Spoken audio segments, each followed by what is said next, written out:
Now let's move to exercise and our actual work. हम लोग second chapter कर रहे हैं रेशनल नंबर।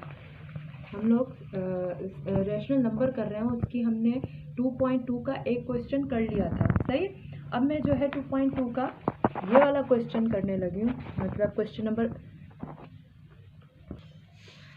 मैं ये वाला क्वेश्चन करने लगी हूँ 2.2 का। 2.2 का मुख्तसर करें क्वेश्चन नंबर 4 जो है। अच्छा, मैं इसके सारे क्वेश्चन नहीं करूँगी क्योंकि बहुत सिंपल है। मैं इसका एक ये करूँगी, एक ये करूँगी, एक ये करूँगी, ये करूँगी, और एक जो है मैं मतलब इस तरह के कुछ क्वेश्चन करूँगी क्योंकि ये बहुत सिंपल एक्सरसाइज है। तो आप इन्हीं क्वेश्चन में अटेंशन पे करेंगे तो बिल्कुल आसानी से आप ये सॉल्व कर लेंगे। सही है, चलें हम हमारी एक्सरसाइज स्टार्ट करते हैं। सही है, देखें ये क्वेश्चन है क्वेश्चन नंबर 1।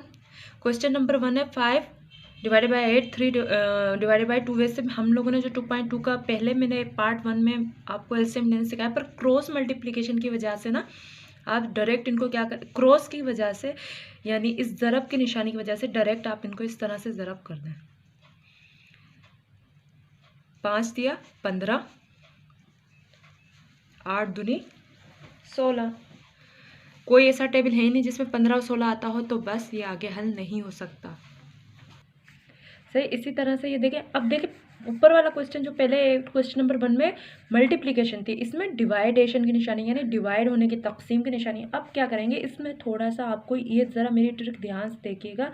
अगर आप इसको समझ जाते हैं तो बिल्कुल आसान हो जाएगा। ये हम क्या करते हैं, इसका मल्टीप्लिकेटिव इन्वर्स लेते हैं। क्या लेते हैं, मल्टीप्लिकेटिव इन्वर्स लेते हैं। हम क्या करते हैं, डिवाइड की निशानी को, तकसीम की निशानी को मल्टीप्लिकेशन की निशानी यानी ज़र्ब की निशानी से तब्दील कर देते हैं। जब हम डिवाइड को तब्दील करते हैं मल्टीप्लिकेशन से, तकसीम को तब्दील करते हैं ज़रब की निशानी से, तो जो क्वेश्चन होता है ऊपर वाला डिनोमिनेटर ऊपर चला जाता है, नोमिनेटर नीचे आ जाता है। पहले भी बताइए, नीचे वाला डिनोमिनेटर, ऊपर वाला नोमिनेटर, यानी ये डिनोमिनेटर ऊपर और नोमिनेटर नीचे। अभी क्रॉस मल्टीप्लिकेशन हो गया है, एक साथ लिख लें इनको। 6 मल्टीप्लाई बाय 5, 7 मल्टीप्लाई बाय 2। सही है, 6 5 30 होता है और 7 2 14 होता है।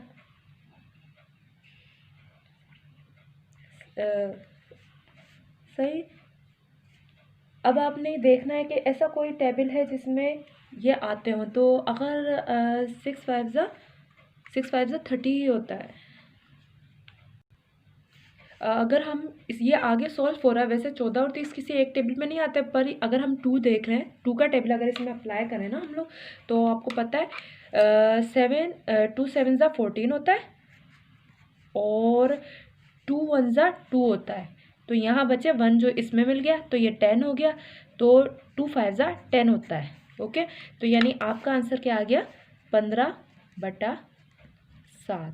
This is your answer. अब आगे ये सॉल्व नहीं हो सकता।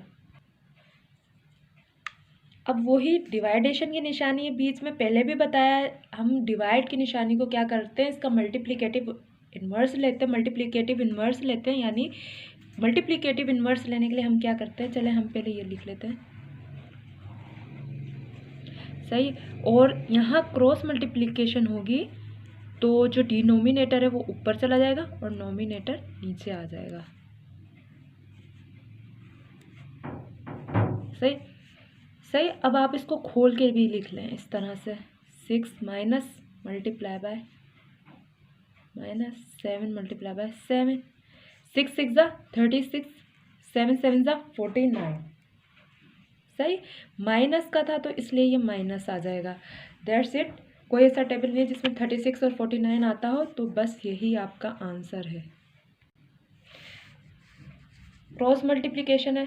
सही है, आपने पहले क्या करना है, मल्टीप्लिकेशन है, क्रॉस नहीं पर मल्टीप्लिकेशन है। आपने सब कुछ एक जगह उतार लेना है। माइनस का 4 multiply by 2, 4 multiply by 9 multiply by 3।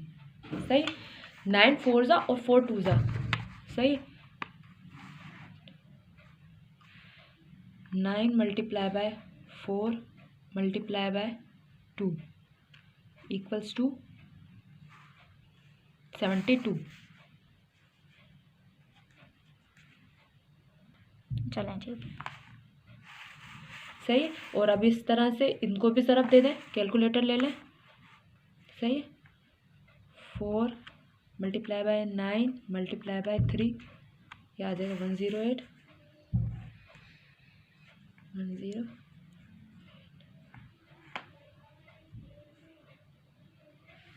सही।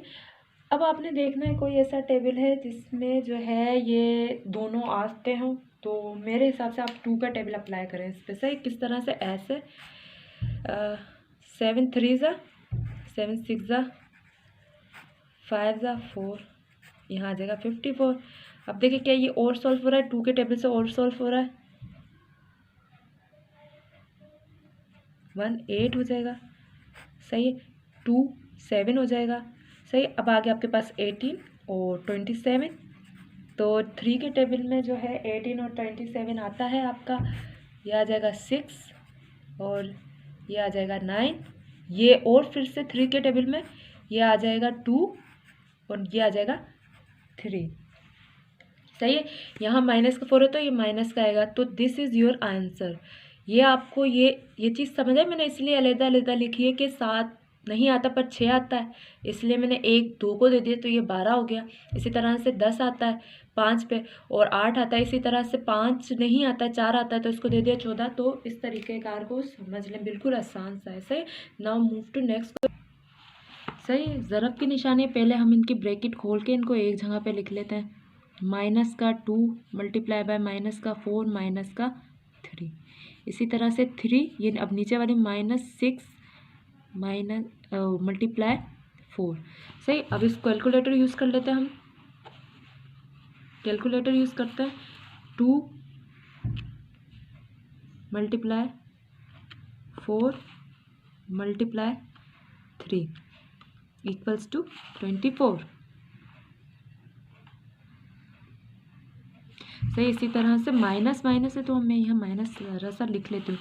इसी तरह से 3 6 ज़ा 3 multiply by 6 multiply by 4 equals to 72। Okay. अच्छा, आप 2 4 ज़ा 8 8 3 ज़ा 24। ओके, 2 चौके 8 8 दिया 24 3 6 18 एंड 18 चौके 72। अब हमने देखना कोई ऐसा टेबल है जिसमें ये आता है। वैसे ये जो है अगर हम इसे सॉल्व करना शुरू करें वैसे कसर से, तो 2 एकम 2 2 दूनी 4 3 6 यानी 12 और ये आ जाएगा 36। तो 12 एकम 12 12 तिया 36। माइनस का है क्योंकि ये सारे माइनस का था तो माइनस का आ जाएगा 1 divided by 3. This is your answer. So that's it from this question. Student, if you can understand my method of teaching, अगर आपको मेरा समझाने का तरीक़ाकार समझ आ रहा है तो प्लीज़ मेरे चैनल को सब्सक्राइब करें और जो क्वेश्चन रह गए हैं उसे खुद से करने की कोशिश करें। Thank you.